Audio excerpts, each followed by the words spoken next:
Salam sejahtera dan selamat datang sekali lagi ke channel ini Currents VMY, channel yang sentiasa membongkar realiti politik Sabah dan Malaysia yang jarang dibincangkan secara terbuka. Pada video kali ini kita ingin mengulas pasal satu persoalan besar yang semakin panas di dalam politik Sabah. Apakah langkah seterusnya untuk Sabah Star yang dipimpin oleh Datuk Seri Dr. Jeffrey Kitingan? Kekal dalam GRS ataupun tinggalkan gabungan itu? Inilah topik yang ramai tunggu-tunggu. Lebih-lebih lagi menjelang pilihan raya negeri Sabah yang akan datang. Baiklah, baru-baru ini viral satu video TikTok yang menunjukkan Datuk Seri Jeffrey Kitingan seolah-olah mengatakan bahwa Sabah Star akan keluar dari gabungan Rakyat Sabah GRS, namun dalam masa yang sama tetap menyokong kerajaan. Video itu mencetuskan pelbagai spekulasi dalam kalangan penyokong, musuh politik, dan juga rekan-rekan di dalam GRS sendiri. Ada yang katakan ini adalah political posturing, ataupun gerakan politik strategik untuk memberi tekanan dalam menentukan siapa yang akan menjadi rakan sekutu GRS dalam PRN akan datang. Apabila dihubungi media pada 4 Julai yang lalu, Kitingan menjelaskan bahwa kenyataan beliau telah disalah tafsir. Menurutnya, kenyataan tersebut dibuat semasa menjawab soalan mengenai gabungan nasional mana yang mungkin akan disokong oleh GRS dalam pilihan raya nanti. Sama ada Pakatan Harapan, Barisan Nasional, ataupun Perikatan Nasional. Jeffrey Kitingan berkata, kalau GRS pilih pakatan sahaja, ia bergantung kepada jumlah kerusi dan sama ada mereka sanggup kompromi atau tidak. Kami ingin tengok sejauh mana keikhlasan mereka. Tetapi bukan semua parti dalam pakatan boleh bersetuju juga. Beliau menambah lagi, Sabah Star memang tidak berminat jika GRS memilih untuk bekerja sama dengan Barisan Nasional. Dan kenyataan ini sebenarnya selari dengan pendirian Sabah Star sebelum ini yang sering berbeza pandangan dengan UMNO Sabah, khususnya di bawah pimpinan Datuk Seri Bung Mokhtar Radin. Sementara itu, pengarah komunikasi Sabah Star, Datuk Jalumin Bayagoh, tampil menjelaskan bahwa video TikTok itu telah diedit secara tidak jujur dan tidak mencerminkan pendirian sebenar Kitingan.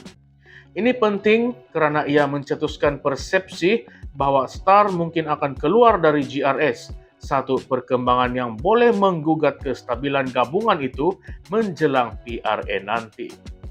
Satu lagi aspek yang menarik ialah kedudukan Sabah Progressive Party ataupun SAPP di bawah Datuk Seri Yong Tekli serta USNO di bawah Tan Sri Pandikar Amin Mulia yang juga dilihat cenderung untuk GRS bertanding secara solo tanpa perlu bergantung kepada gabungan nasional seperti BN ataupun PH.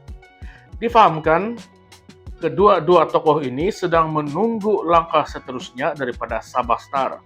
Apa sahaja keputusan Jeffrey Kitingan boleh mengubah lanskap politik Sabah secara mendadak. Untuk rekod, pada April tahun lepas, Star telah memeterai pakatan rasmi bersama Parti Bersatu Sabah ataupun PBS, di mana kedua-dua parti ini bersetuju untuk bertanding sebagai sekutu dengan fokus kepada kerusi-kerusi majoriti bukan Islam Bumi Putra.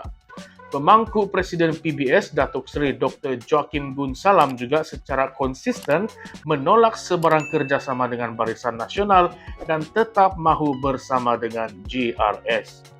Penganalisis politik Dr. Romzi Ationg menyatakan bahwa belum ada tanda jelas bahwa Star akan keluar dari GRS, walaupun ketegangan dan percaturan politik dalam GRS semakin meningkat. Katanya, Star menunjukkan sifat tegas dan berdikari, terutamanya dalam isu ME63 dan penguasaan sumber asli, tetapi sukar untuk berlaku pengunduran secara drastik kecuali berlaku pertembungan besar dalam pimpinan, pengkhianatan perjanjian ataupun konflik ideologi yang serius. Tambah Romzi lagi, Jeffrey Kitingan dikenali sebagai seorang yang pragmatik dan bijak membaca peluang politik. Bukannya jenis yang suka membakar jambatan. Maksudnya, beliau bijak menjaga hubungan walaupun berbeza pandangan. Apa yang menjadi isu sekarang ialah setiap parti dalam GRS mahu dilihat bersatu, tetapi pada masa yang sama, masing-masing mahu jaga kawasan sendiri. Ini yang menyebabkan mesej-mesej yang keluar daripada GRS nampak bercanggah dan boleh mengelirukan rakyat. Jadi, mari kita tanya soalan yang mungkin tidak ramai berani untuk tanya secara terbuka. Adakah Sabah Star sedang mengugut halus GRS supaya tunduk kepada kehendaknya dalam soal agihan kerusi dan sekutu PRU akan datang? Adakah ini satu taktik politik licik untuk menekan Ketua Menteri Datuk Seri Haji Jinor supaya tidak terlalu mendekati Pakatan Harapan dan menjauhkan diri daripada Barisan Nasional? Atau adakah sebenarnya Star sendiri yang sedang bersiap sedia untuk membuat porak-poranda demi mengukuhkan kedudukan mereka secara solo? Kalau kita imbas kembali sejarah Jeffrey Kitingan, beliau memang dikenali sebagai pemain politik yang sangat fleksibel. Dulu di dalam PBS, kemudiannya lompat ke PKR, selepas itu ke Barisan dan akhirnya menubuhkan parti Star sendiri. Jadi adakah kenyataan kami tidak bersama Barisan ini akan kekal ataupun hanya sementara? Tambahan lagi, dengan sentimen rakyat Sabah yang semakin kuat menuntut pelaksanaan penuh ME63 dan pengembalian hasil bumi, Star mungkin cuba meletakkan dirinya sebagai juara hak Sabah. Tetapi, adakah ini dilakukan dengan ikhlas ataupun hanyalah satu modal politik?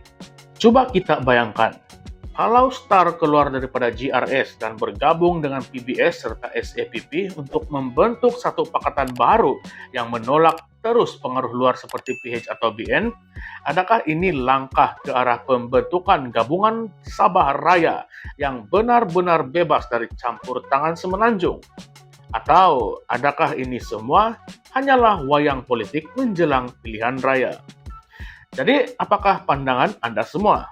Adakah langkah Star ini wajar? Perlukah GRS kekalkan gabungan sedia ataupun perlu rombak? Siapakah sebenarnya yang bakal untung dalam semua percaturan ini? Adakah kita sebagai rakyat ataupun elit politik? Jangan lupa untuk komen di bawah, kita berbincang sama-sama secara matang dan juga terbuka. Dan jangan juga lupa untuk like, share, dan subscribe kepada channel ini Currents VMY untuk lebih banyak analisis politik yang berani, tajam, dan tidak tunduk kepada mana-mana pihak. Jumpa lagi di dalam video akan datang. Jangan biarkan politik terus jadi urusan orang atas. Kita yang memilih, kita juga yang berhak bersuara. Salam sejahtera semua, salam perjuangan, salam reformasi. Sekian sahaja. Terima kasih.